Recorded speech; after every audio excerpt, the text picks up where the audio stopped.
Palang araw po sa lahat ng mga manonood, lalong-lalo na po sa ating mga SSS members at pensioners. Welcome po sa aking YouTube channel.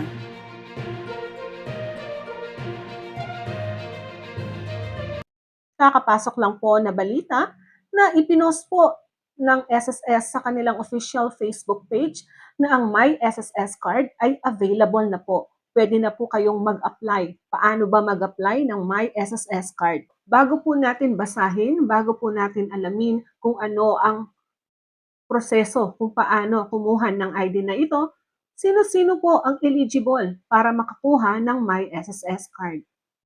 Who can apply for it?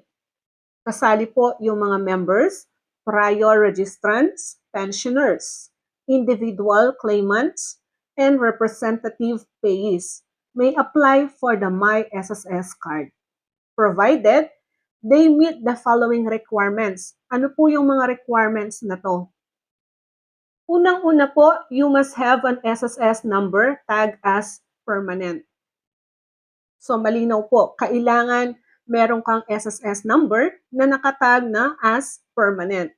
You must be registered on the My.SSS portal. So kailangan po register kayo sa My.SSS portal. Kung wala po kayo nito, hindi po kayo pwedeng mag-apply. Ito po ay requirement para makakuha ng ID.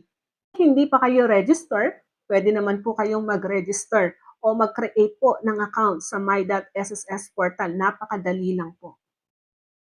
Sunod po, your local address, mobile number, and email must be up to date in SSS records.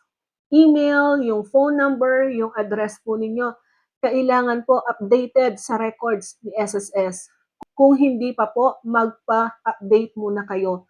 Kung nagbago po kayo ng email address, nagbago po kayo ng phone number, kailangan nyo muna pong i-update ito bago kayo kumuha ng My SSS card. You must be a PSA, National ID registered. Para makakuha po ng SSS card, kailangan po PSA o National ID registered po kayo. Nagpa-register na po kayo para maging eligible po. Kung hindi pa po, pumunta po kayo sa PhilSys Registration Center at magpa-register po kayo. Take note po ha, sabi ni SSS, bago mag-apply, make sure your name and date of birth match on both your SSS and national ID. Kailangan po pare-pareho sila. Hindi sa national ID, May 13 ang birthday mo.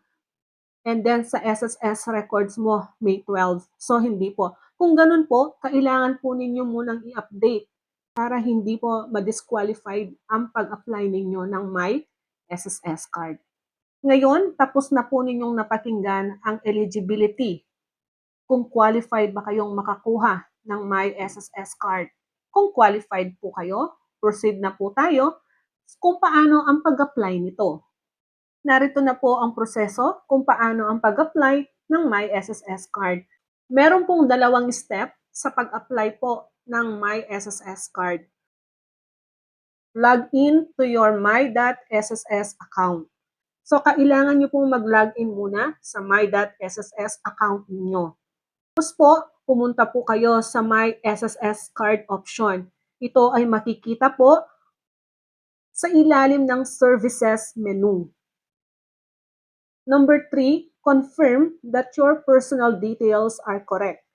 If you need to update anything, do that first.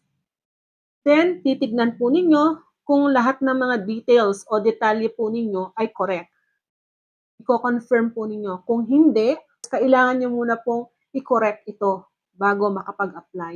Ang apat po, bibigyan nyo po si SSS ng consent para ma-verify po ang inyong identities.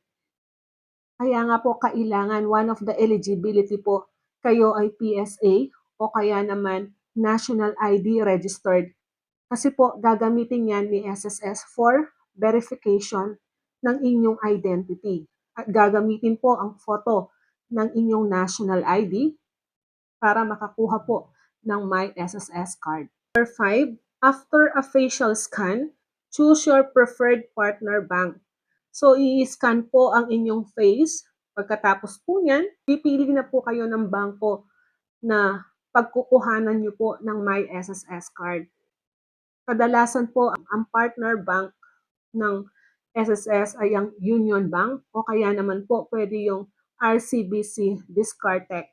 Number 6, mag-a-agree po kayo sa terms and consent na si SSS, isi-share po niya yung data ninyo sa bangko para may open po ang inyong account. Pagkatapos po, ang bangko naman, isi-share niya ang account mo sa kanila sa SSS.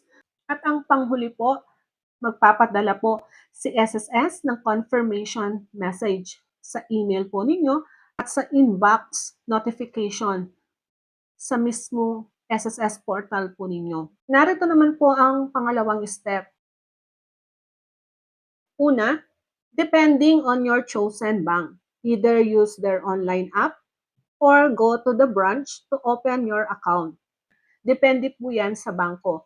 Kung pwede po sila sa online o kaya naman po kayo po ang pupunta sa branch nila para mag-open ng account. Pangalawa, complete the bank's verification process and pay any applicable fees. Kompletuhin lang po ang verification process ng inyong napiling bangko at bayaran po ng applicable fees. 3, the bank will notify you by SMS or through their app when your card is ready for pickup or delivery. Pagkatapos po niyan, ino-notify po kayo ng napili ninyong bangko kung ready na po ang inyong MySSS card for pickup o kaya naman delivery.